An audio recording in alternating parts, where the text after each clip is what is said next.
حجاج بن یوسف ایک ظالم گورنر گزرا ہے، اس کے خلاف بغاوت ہوئی، وہ ناکام ہو گئی۔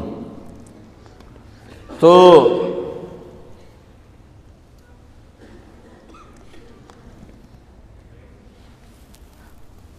کوفہ میں ایک بزرگ رہتے تھے، ان کے بیٹے اس بغاوت میں شریک تھے۔ وہ چھپتے چھپاتے کئی سال کے بعد واپس آ گئے۔ ابن خراش ان کا نام تھا۔ ان کی سچائی مشہور تھی کہ ابن خراش جھوٹ نہیں بولتا۔ حجاج کو پتہ چل گیا CID سے کہ آ گئے، تو اس نے کہا آج ابن خراش کا امتحان ہوگا۔ اس کو کھانے پہ بلایا، عنوان ہی نہیں بنایا تفتیش کا، کھانے پہ بلایا اور کھانا شروع ہو گیا۔ باتوں باتوں میں کہتا ہے ابن خراش آپ کے بیٹے ہمارے خلاف لڑ کے بھاگ گئے تھے، کوئی پتہ ہے؟ تو ابن خراش ہنس پڑے، کہنے لگے حجاج زندگی موت تو اللہ کے ہاتھ میں ہے، گھر آئے بیٹھے۔ تو اس نے کہا تیری سچائی کو سلام کرتا ہوں، اگر تو جھوٹ بولتا یہیں تیرا سر اتارتا پھر تیرے بیٹوں کا، جاؤ سلام ہے تیری سچائی کو، تیرے بیٹے تجھے مبارک ہوں، مسلمان جھوٹ نہیں بولتا۔ میرے نبی سے پوچھا گیا یا رسول اللہ کیا مسلمان بزدل ہو سکتا؟ کہا کیا مسلمان بخیل ہو سکتا؟ آپ نے کہا۔ پھر پوچھا گیا جھوٹ بول سکتا؟ کہا نہیں، جھوٹ نہیں بول سکتا۔ تو دو باتیں حدیث پاک کی، صدق و حدیث، حفظ و امانت، یہ دو باتیں زندہ ہو جائیں تمہارے سارے ادارے زندہ ہو جائیں، ہم نقصان سے نکل کر نفع میں آ جائیں گے، نفع میں آ کر اوروں کو دینے والے بن جائیں گے۔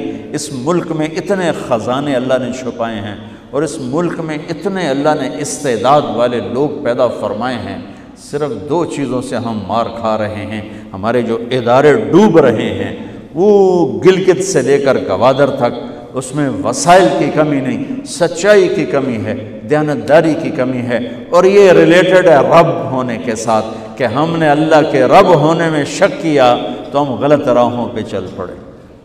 رب تو اللہ ہے، دینے والا تو اللہ ہے۔ کون انڈے میں بچے کو بناتا ہے؟ کون پیوپا میں تتلی کو بناتا ہے؟ کون درختوں سے پھل کو نکالتا ہے؟ کون گہرے پانیوں میں مچھلیوں کو رزق پہنچاتا ہے؟ کون سانپ کے منہ میں زہر پیدا کرتا ہے اور اسے پھنکارنا اور ڈسنا سکھاتا ہے؟ تو دو باتیں، سچ بولنا، دیانت داری، دیانت۔ ایک تاجر تھے ابو عبید کپڑے کے، خالص ریشم 400 روپے، ناخالص ریشم 200 روپے، تھان درہم۔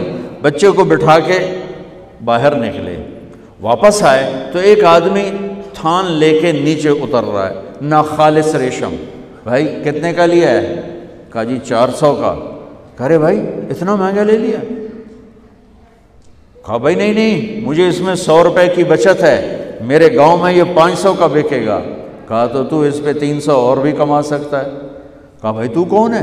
کہا یہ میں دکان کا مالک ہوں، میرے ساتھ آؤ۔ واپس لائے، بیٹا یہ 400 بھول گئے تھے یا جان بوجھ کے مانگے؟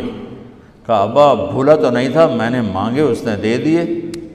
تو اگر آج کا کوئی تاجر ہوتا کہتا واہ واہ بیٹا 200 روپے تیرا انعام ہے، تو چھری ہمیں تیز رکھیں بس، شاباش تو پیو نو بھی پیچھے چھڑ گیا ہے۔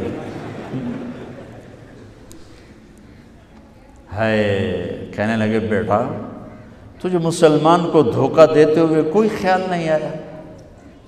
اللہ ہمیں 200 میں بھی روٹی دے رہا ہے، تو کیوں تو نے کسی مسلمان کو دھوکہ دیا؟ کہا میرے بھائی یہ 200 اور واپس لے جا۔